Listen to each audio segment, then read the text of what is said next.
Assalamualaikum warahmatullahi wabarakatuh.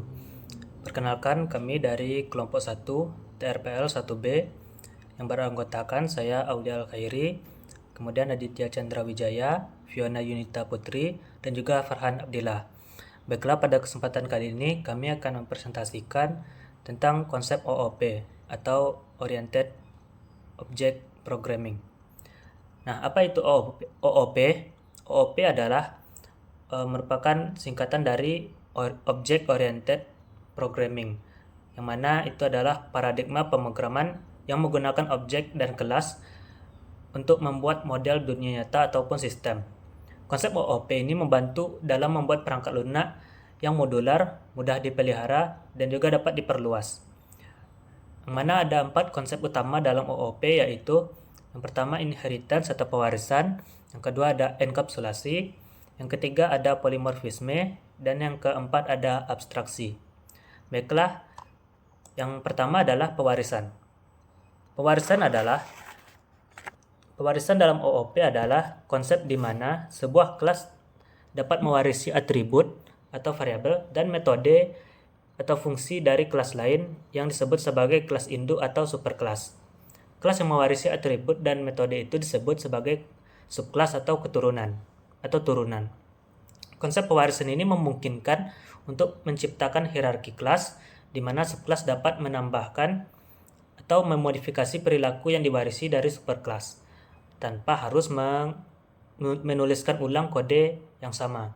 Dengan kata lain, subkelas dapat menggunakan atribut dan metode dari superkelas dan juga dapat menambahkan atribut dan metode tambahan yang khusus untuk kebutuhan subkelas tertentu.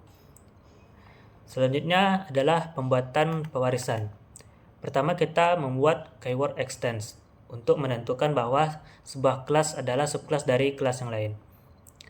Contoh penggunaannya ada pada gambar, di mana pada kelas dog extends animal.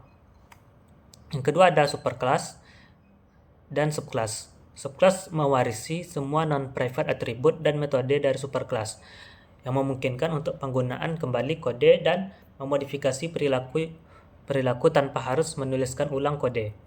Kemudian yang ketiga ada override method, di mana subkelas dapat menimpa atau override metode dari superkelas untuk memberikan implementasi yang sesuai dan dengan perilaku yang berbeda.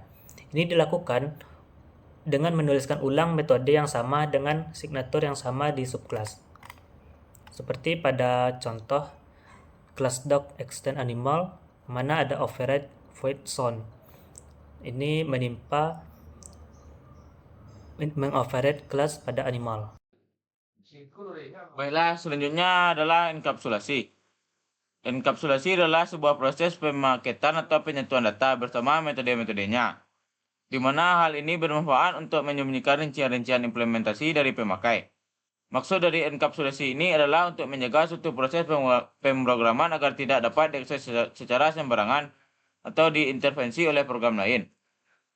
Yang kedua, konsep enkapsulasi. Yang pertama, atribut privat. Atribut dari sebuah kelas dideklarasikan sebagai privat untuk menyembunyikan data dari objek lainnya. Ini mencegah akses langsung dari luar kelas. Selanjutnya, metode public. Metode public digunakan untuk memberikan akses ke data yang tersembunyi. Ini mencakup metode getter untuk mengambil nilai atribut dan metode setter untuk mengubah nilai atribut. Selanjutnya, validasi data. Metode setter dapat digunakan untuk memvalidasi data sebelum mengubah nilai atribut. Ini memastikan bahwa hanya data yang valid yang disimpan dalam atribut. Berikut contoh programnya. Penjelasan program. Yang pertama pada kelas person, atribut name dan egg dideklarasikan sebagai privat untuk membatasi akses langsung dari luar kelas. Yang kedua, metode getter, yaitu get name dan get egg dan setter, set name dan set egg. Disediakan untuk mengakses dan mengubah nilai atribut privat. Yang ketiga, metode set egg memeriksa apakah nilai egg positif sebelum mengubah nilai atribut egg. Jika nilai tidak positif, pesan kesalahan ditampilkan. Selanjutnya, metode display info digunakan untuk menampilkan informasi tentang objek person. Yang kedua ialah pada kelas main, membuat objek person dengan nama John Doe dan umur 30 tahun. Selanjutnya menampilkan informasi awal menggunakan metode display info. Kemudian mengubah nilai atribut menggunakan metode setter yaitu setName dan setX. Selanjutnya menampilkan informasi setelah perubahan. Kemudian mencoba mengatur X ke nilai negatif untuk menunjukkan pengecekan dalam metode setX.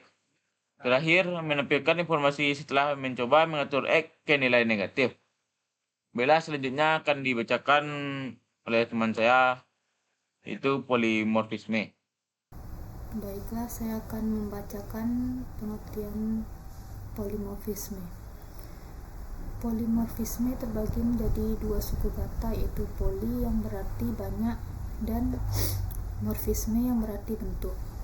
Dalam ilmu sains, polimorfisme adalah sebuah prinsip dalam biologi di mana organisme atau spesies memiliki banyak bentuk serta tahapan steks. Prinsip tersebut diterapkan juga pada bahasa Java. Polimorfisme dalam OOP merupakan sebuah konsep OOP di mana kelas memiliki banyak bentuk metode yang berbeda meskipun namanya sama. Maksud dari bentuk adalah isinya yang berbeda, namun tipe data dan parameternya yang berbeda. Polimorfisme juga dapat diartikan sebagai teknik programming yang mengarahkan kamu untuk memprogram secara general daripada secara spesifik. Yang kedua yaitu konsep polimorfisme. Yang pertama, antarmuka yang konsisten. Polimorfisme memungkinkan pengguna antarmuka yang sama untuk berinteraksi dengan objek dari berbagai kelas. Ini berarti Anda dapat menggunakan metode yang sama untuk melakukan operasi pada objek yang berbeda tanpa harus mengetahui tipe spesifik dari objek tersebut. Yang kedua yaitu metode overloading. Metode overloading adalah contoh dari polimorfisme kompilasi di mana beberapa metode dengan nama yang sama didefinisikan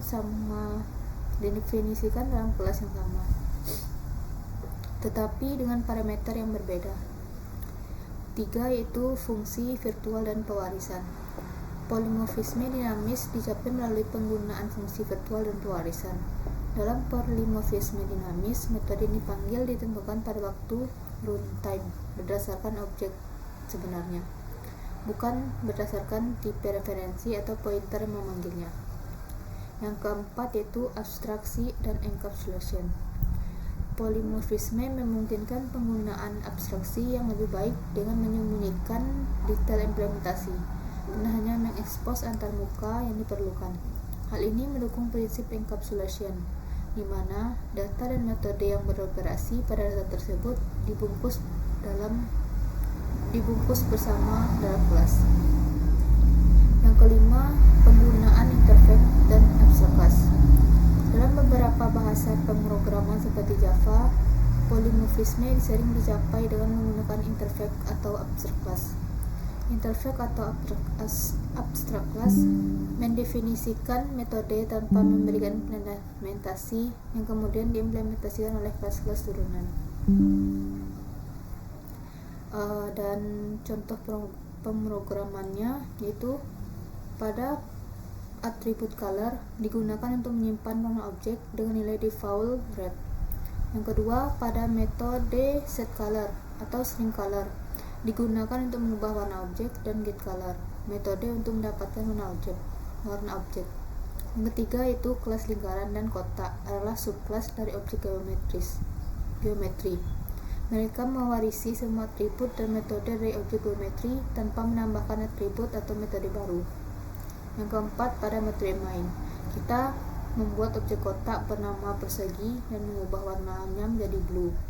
Kemudian membuat objek-objek geometri bernama bentuk same dan mengubah warnanya menjadi black. Yang kelima, memanggil metode display object 3 kali. Yang pertama itu dengan objek persegi, warnanya blue. Dengan objek lingkaran baru, warnanya default red. Dengan objek bentuk same, warnanya black. Yang keenam itu metode display object menerima parameter objek geometri dan menampilkan warna objek dan memanggil metode getColor. Sekian materi polimorfisme dan selanjutnya akan dilanjutkan oleh rekan saya. Pengertian abstrak kelas. Abstrak kelas adalah sebuah konsep dalam pemrograman berorientasi objek OOP yang digunakan untuk mendefinisikan kelas yang tidak dapat diimplementasi secara langsung. Kelas ini biasanya mengandung setidaknya satu metode abstrak, yaitu metode yang dilaksanakan tanpa implementasi. Tujuan dari abstrak kelas adalah untuk menyediakan kerangka dasar atau template bagi subkelas yang mengimplementasikan metode-metode tersebut. 2. Konsep abstrak kelas tidak dapat diinstansiasi. Kita tidak bisa membuat objek langsung dari abstrak kelas, namun hanya membuat subkelas yang mengimplementasikan metode-metode abstrak terlebih dahulu. Metode abstrak kelas dapat memiliki metode abstrak yang hanya dilaksanakan tanpa implementasi subkelas yang mewarisi abstrak kelas yang mengimplementasikan metode ini. Metode abstrak. Selain metode abstrak kelas juga dapat memiliki metode dengan implementasi abstrak subkelas dapat menggunakan atau mengonfirmasi metode ini. Abstrak kelas sering digunakan sebagai base class, dapat diarti mereka mendefinisikan muka umum untuk semua subkelas yang memastikan bahwa semua kelas memiliki metode yang sama. Contoh pemrograman. Langkah-langkah dalam membuat pemrograman yaitu deklarasikan kelas sebagai abstrak, gunakan keyword abstrak sebelum keyword kelas. Demikian metode abstrak. Metode abstrak dilaksanakan tanpa mengimplementasikan dan diakhir dengan titik koma. Metode ini tidak memiliki tubuh body. Deklarasi metode construct opsional. Kita juga dapat mendefinisikan metode construct yang memiliki implementasi. 4. Buat subkelas yang mengimplementasikan metode abstrak. Setiap subkelas yang mewarisi abstrak kelas harus mengimplementasikan semua metode-metode construct. Sebagai contoh di bawah ini.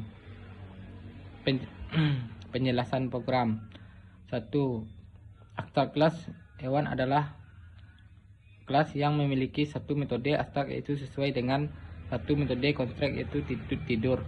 Metode abstrak suara adalah metode abstrak yang tidak memiliki implementasi dalam abstrak kelas hewan. 3. Metode construct tidur adalah metode construct yang memiliki